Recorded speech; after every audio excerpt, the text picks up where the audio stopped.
cruel social media remarks. Facebook comments have been pouring in after 4 people died while hiking. So you're dealing with an addicted generation. This is a big time bomb ticking. These kids who commit suicide, you go look at their Instagrams, you would have no clue. Mr. Zuckerberg, would you be comfortable sharing with us the name of the hotel you stayed in last night?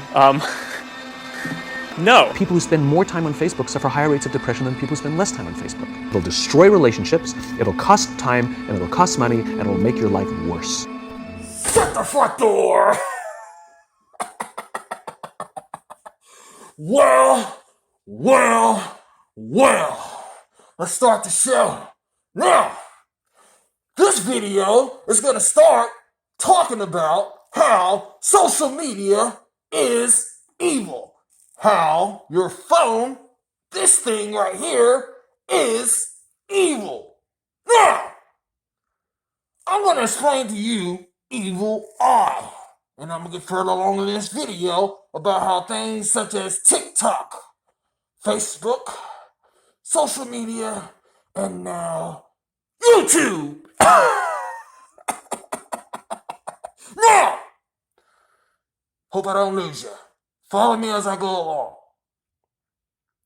The evil eye is basically, in layman's term, and a long story, make a short story long, jealous people, whether it's family, friends, or people that just do not like you, pray on your downfall. You can pray, you can post, rather, good videos, positive things about your life. And you think people want to hear it, but they don't! See, the problem with some of you people, you want gratification and love and likes and hearts by people who 9 times out of 10 do not give a damn. Now, evil eye, people pray and pray that bad things happen to you. Other things that can be called gang stalking. Gang stalking. Look it up. Do your research on it. It's a whole spiritual thing. It's a spiritual battle out here, ladies and gentlemen. I'm going to run a clip that's going to show you how evil follows you on a day-to-day basis. I challenge you. Matter of fact, you ever took a break from social media and you log back on and you just feel like the energy is getting drained?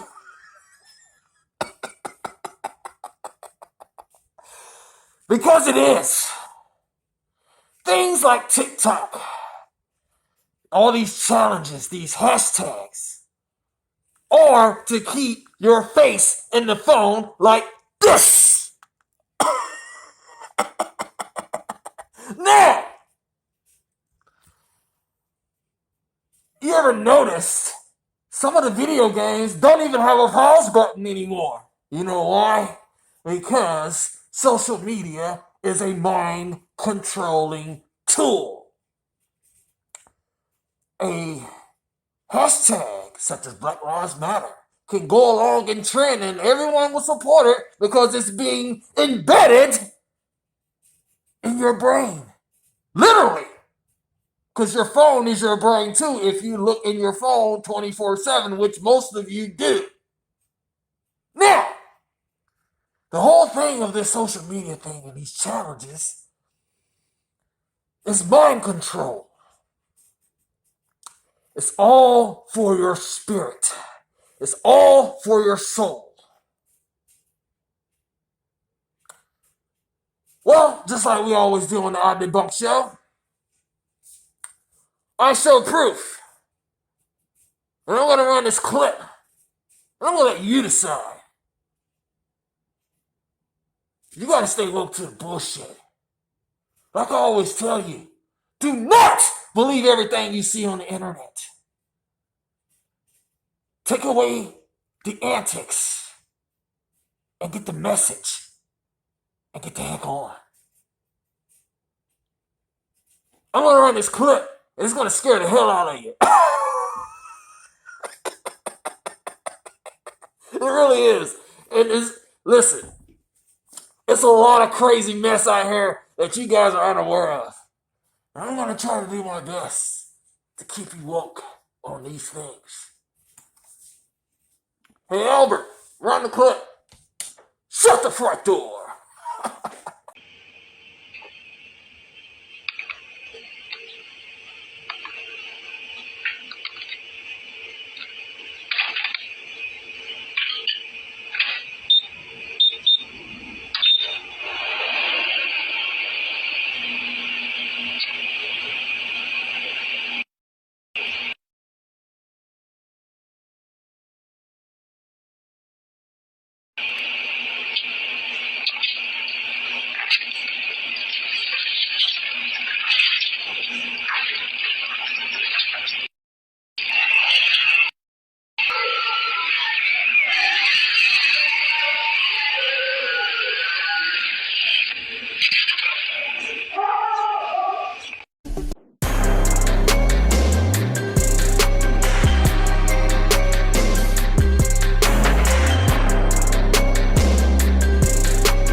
Demons. I think demons enjoy their lives by using or residing inside or around us. Most of the time, we obey them without the slightest clue. We are just toys or mediums for demons. They live and enjoy their lives inside us. We have to adapt to their temperaments. We have to follow their instructions. We have to smoke cigarettes for them. We have to drink beer and get extremely angry to please them. We have to stay sad and depressed for them. We have to become extremists and act in negative ways so that they feel good. They just hypnotize us and get us to do whatever they want. Shaman Rizwan Jareski said that. These are ley lines. These are megalithic structures all over the world that are electromagnetic ley lines, and they have been used by demonic forces for thousands of years to travel the earth. That's what these sites are. This information can be found in the Holy Zohar, which is a book written by the Jewish mystics, which actually compiles Zoroastrianism, Hinduism, Jewish mysticism, and it talks about the magnetic nature of human beings. We are batteries. We have a chakra system. All witches know that electromagnetic energy is drawn in through the feet from the earth, which is also a giant battery, and that power is used to open the third eye and to bring along this Kundalini spirit, which is actually the spirit of Lucifer, who rules this planet. You are a battery. Demons use cell phones and other technology as conduits. In fact, this technology is leaked to human beings purposely to provide demons an advanced type of control over their slaves. Demons need the ley lines in order to travel the face of the earth, or at least they used to. But with mankind's ability to manufacture the internet and cell phone technology, which is all demonically given to us, electromagnetic beings like demons can now travel freely from cell phone tower to cell phone tower and directly into your cell phone. .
Also, when we talk about devices, that is the devil's vice. The hard drive that stores data is called a SATA hard drive, which is an abbreviation for Satan. Here's the Wikipedia entry for serial ATA, which is SATA. Serial ATA, SATA, abbreviated from serial ATA attachment, is a computer bus interface that connects host bus adapters to mass storage devices such as hard disk drives, optical drives, and solid-state drives. And here's the logo of the SATA, and this SATA port can be found everywhere. This is a PCI Express card, here's now the motherboard, the SATA drive, and so on. Oh, and by the way, did you know that the iPhone has several different meanings? The iPhone, which is me, the me-centeredness. iPhone, which is my phone, is just me, nothing else. And we can see the result in the society. People are caring for themselves. Egoistic one-centeredness. Now, the second meaning of the iPhone is the I. Is the iPhone. Yes, it's the iPhone because it sees you.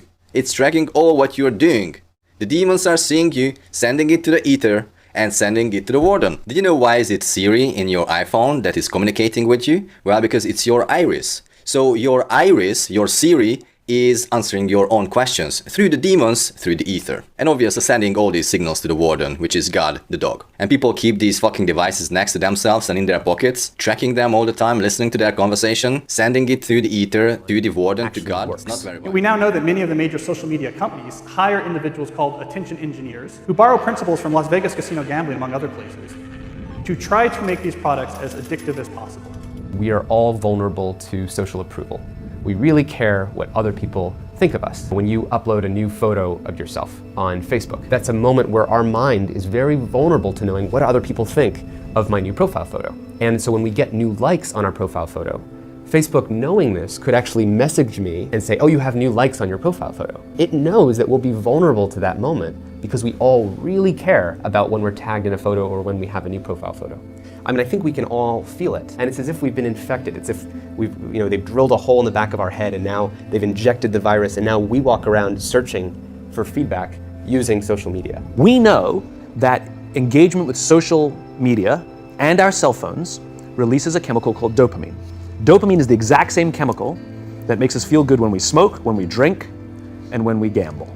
In other words, it's highly, highly addictive. You have an entire generation that has access to an addictive, numbing chemical called dopamine through social media and cell phones as they're going through the high stress. They don't have the coping mechanisms to deal with stress. So when significant stress starts to show up in their lives, they're not turning to a person, they're turning to social media. They're turning to these things which offer temporary relief. We know, the science is clear, we know that people who spend more time on Facebook suffer higher rates of depression than people who spend less time on Facebook. That's a problem. That's an addiction. If you're sitting in a meeting with people you're supposed to be listening to and speaking, and you put your phone on the table, you're just not that important to me, right? So you have an addicted generation that doesn't have the skill set to ask for help. Combined with the fact that they're so good at Facebook and Instagram, they're good at putting filters on everything. So they're good at showing you how smart and strong they are. These kids who commit suicide, you go look at their Instagrams, you would have no clue that they were depressed. People look like they have a much better life than they really do. People are posting pictures of when they're really happy. They're modifying those pictures to be better looking. People basically they're way better looking than they basically really are, and they're way happier seeming than they really are. So if you look at everyone on Instagram, you might think, they're all these happy, beautiful people, and I'm not that good looking and I'm not happy, so I must suck. Some of the happiest seeming people, actually some of the saddest people in reality. Social media isn't real, but you don't ever see real life, the 99% of our lives, the behind the scenes, the unglamorous, unfiltered, day-to-day, bland normality. And you end up comparing your behind the scenes to other people's fake highlight reel and using others as a mirror or benchmark for how you should look, how successful you should be, or how you should live. You'll become your happier self when you stop putting pressure on yourself to be more like someone else. And they know that this causes depression. They're injecting things into your head that you didn't ask for. Our lives are becoming more transparent, just inevitably. It's just pulling us. It'll destroy relationships, it'll cost time, and it'll cost money, and it'll make your life worse. If you've messaged anybody this week, would you share with us the names of the people you've messaged? No.